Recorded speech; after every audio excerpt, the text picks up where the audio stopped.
Hello everyone.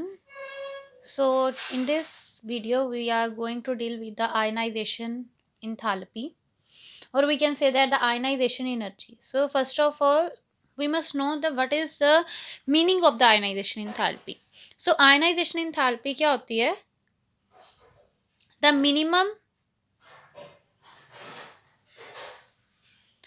minimum amount of energy required to remove the outermost shell, or we can say that, or most loosely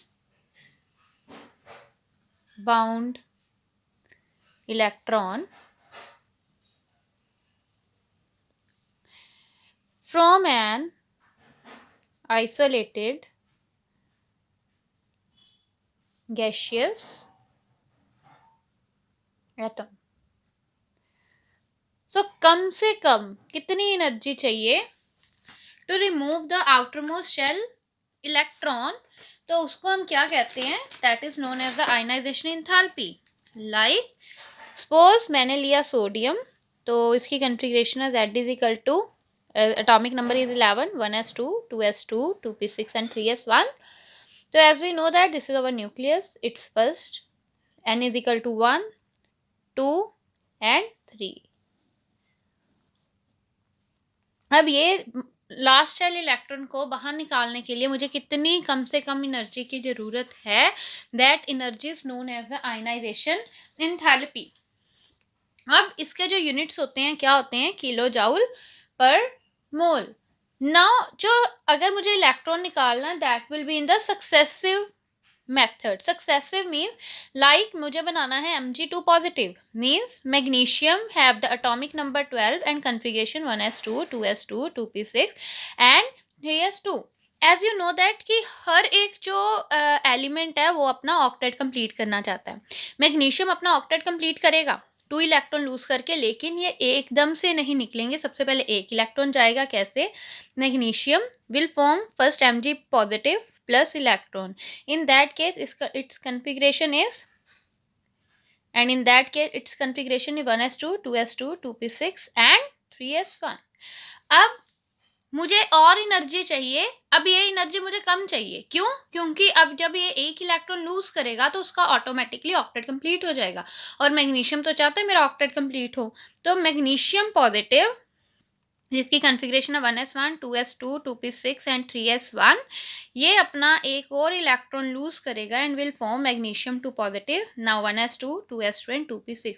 now आपको बहुत ज़्यादा energy चाहिए to remove this electron from the p orbital. आपको electron निकालने के लिए बहुत energy चाहिए. क्यों? क्योंकि अब ये स्टेबल हो चुका है, और जो चीज़ स्टेबल हो जाएगी वो अपना इलेक्ट्रॉन जो है वो रिमूव नहीं करना चाहेगी. तो इसकी जो फर्स्ट आयनाइजेशन एंथैल्पी होगी वो ज़्यादा होगी, सेकंड जो होगी कम होगी, और जो थर्ड होगी वो क्या होगी? थर्ड जो है जो बहुत ज़्यादा आयनाइजेशन एंथैल्पी होगी. और वी कैन से दैट कि जो मैग्नीशियम का जो फर्स्ट आयनाइजेशन एंथैल्पी है वो क्या होगी? कम होगी. क्यों?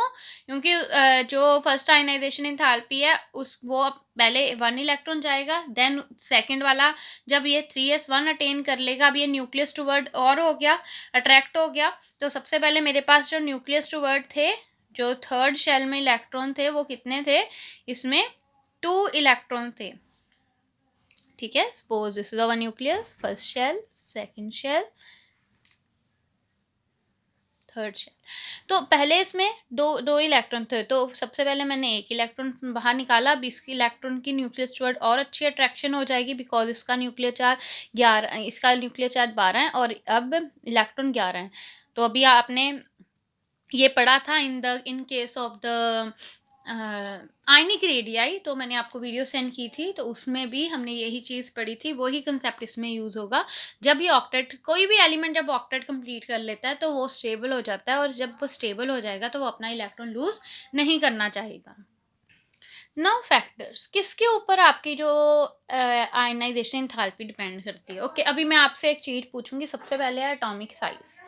तो मैं आपसे एक ही चीज़ पूछूंगी, तो आप अपने आप मुझे आंसर बताओगे। दिस इज़ माय न्यूक्लियस, मैंने ये न्यूक्लियस ड्रॉ किया।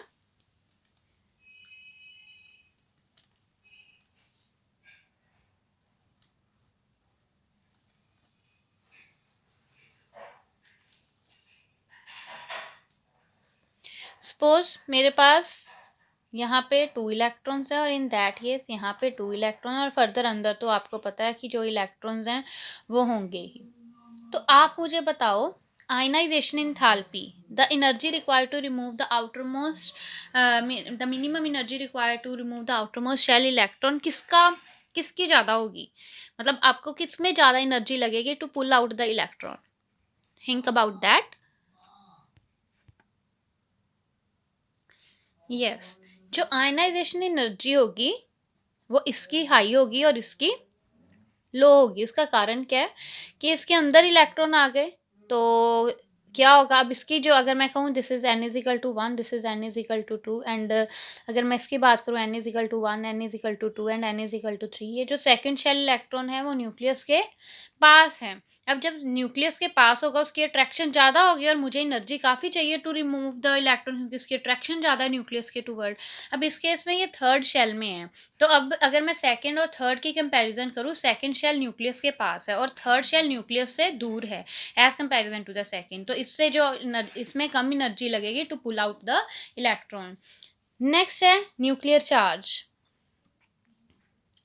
तो न्यूक्लियर चार्ज क्या होता है? अगर आपका जो पॉजिटिव चार्ज का मैग्नीट्यूड बढ़ेगा तो the attraction with the electron also increases, thus greater the energy required to remove the electron from the outermost shell, the ionization enthalpy increases.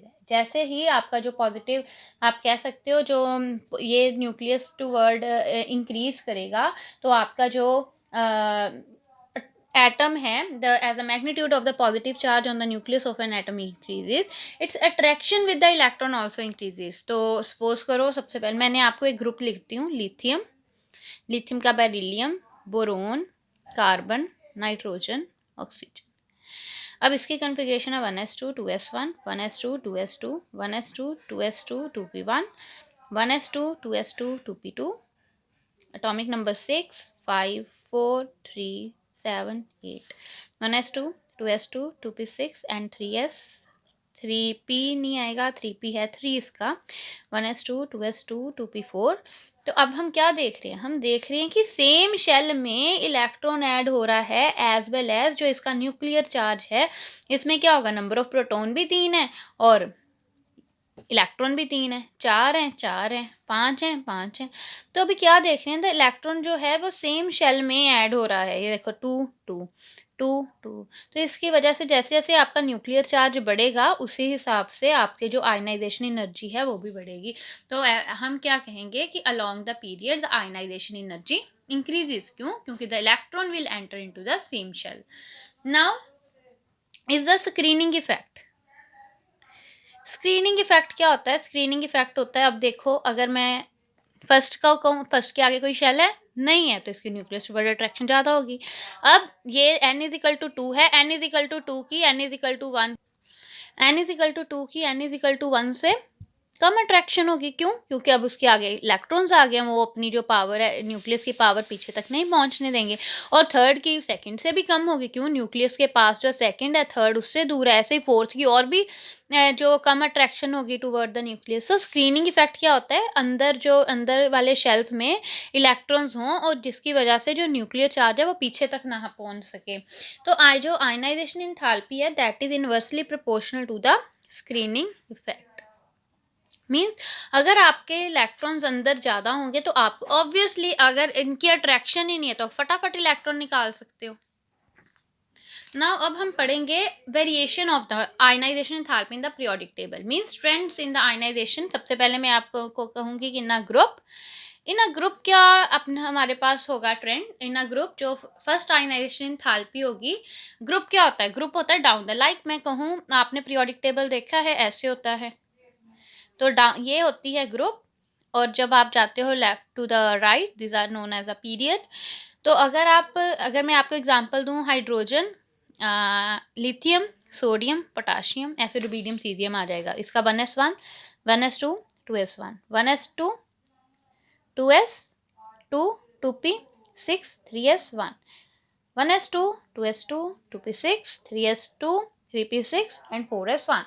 अब इलेक्ट्रॉनिक कन्फिग्रेशन कैसे लिखते हैं? Atomic number is 1, atomic number is 3, atomic number is 11 and atomic number is 19।